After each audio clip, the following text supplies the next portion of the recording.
बकासुर का नाम हम सबने सुना है। महाभारत में बकासुर का जिक्र बहुत अच्छे से किया गया है, लेकिन क्या आप उससे जुड़ी हुई और रोचक बातें जानना चाहते हैं? महाभारत काल में कंस मथुरा का राजा था। कंस के अत्याचारों से मथुरावासी बहुत परेशान थे। कंस अपनी जनता को सदैव परेशान करता था। कंस के अत्याचारों को सहने के अलावा मथुरावासियों के पास कोई और दूसरा चारा नहीं था। इसका मुख्य कारण था कि कंस बहुत शक्तिशाली था। उसके पास कई खतरनाक राक्षस थे, जिनमें से एक था बकासुर। बकासुर कंस का सबसे खतरनाक राक्षस था, जिसके आगे अच्छे अच्छे शूरवीर भी घबरा जाते थे।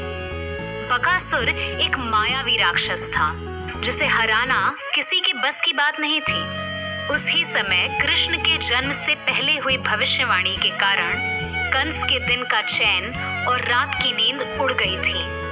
भगवान श्री कृष्ण जैसे जैसे बड़े हो रहे थे, उनकी ख्याति पूरे मथुरा में फैलने लगी थी, जिसके बाद कंस को भगवान श्री कृष्ण पर शक होने लगा था।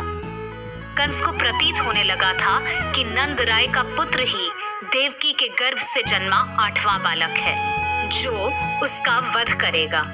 इसीलिए वह कृष्ण को मारने के लिए कोई ना कोई षड्यंत्र रचता रहता था।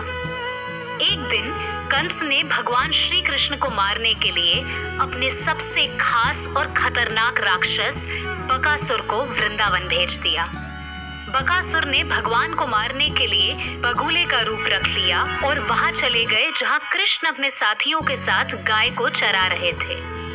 विशाल बगुले को देखकर भगवान श्री कृष्ण के सभी दोस्त घबरा गए और घर की तरफ भागने लगे, लेकिन भगवान श्री कृष्ण डरे नहीं और बगुले की तरफ देखने लगे।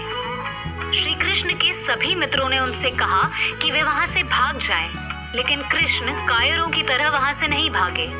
कृष्ण ने यमुना के किनारे बगुले को रोक लिया, क्योंकि वो नहीं चाहते थे कि किसी और जानवर को वो अपना शिकार बना ले।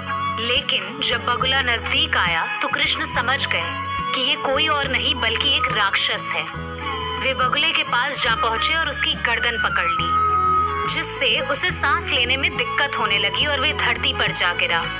मौका पाकर भगवान उसके पेट में प्रवेश कर गए। ग्वालों ने समझा कि बगुले ने कृष्ण को निगल लिया है और वो परेशान होकर घरों की तरफ चिल्लाते हुए भागने लगे। उधर कृष्ण ने पेट में पहुंचकर इतनी गर्मी पैदा कर दी कि बगुला परेशान हो गया और उसने अपना मुख खोल दिया, और तब भगवान बाहर निकल आए।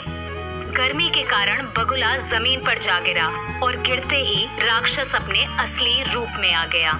लेकिन बकासुर का वध किसने किया? जब पांडव और कुंती एक चक्र में रह रहे थे, उस समय बकासुर लोगों, पशुओं और अपने रास्ते में आने वाली हर चीज को उठा लेता और खा जाता। फिर नगर परिषद ने उससे एक समझौता किया कि वे सप्ताह में एक बार गाड़ी भरकर भोजन, 2 बैल और 1 आदमी भेजेंगे, जिसके बदले में वे नरभक्षी नगर पर आक्रमण नहीं करेगा और मासूम लोगों को छोड़ देगा।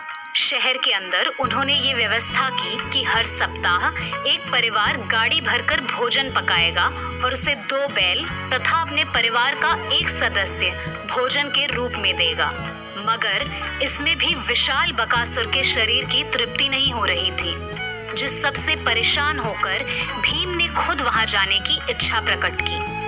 पहले भीम ने उसे बहुत परेशान किया और खुद को उसे खाने नहीं दिया, जिससे बकासुर पगला गया। फिर एक भयंकर लड़ाई में उसने बकासुर को हराकर मार डाला। भीमसेन ने उसके परिवारजनों से कहा कि वे लोग नरमांस का परित्याग कर देंगे तो भीम उन्हें नहीं मारेगा। उन्होंने स्वीकार कर लिया। पांडवों ने उस ब्राह्मण से प्रतिज्ञा ले ली कि वह किसी पर ये प्रकट नहीं होने देगा कि बकासुर को भीमसेन ने मारा है।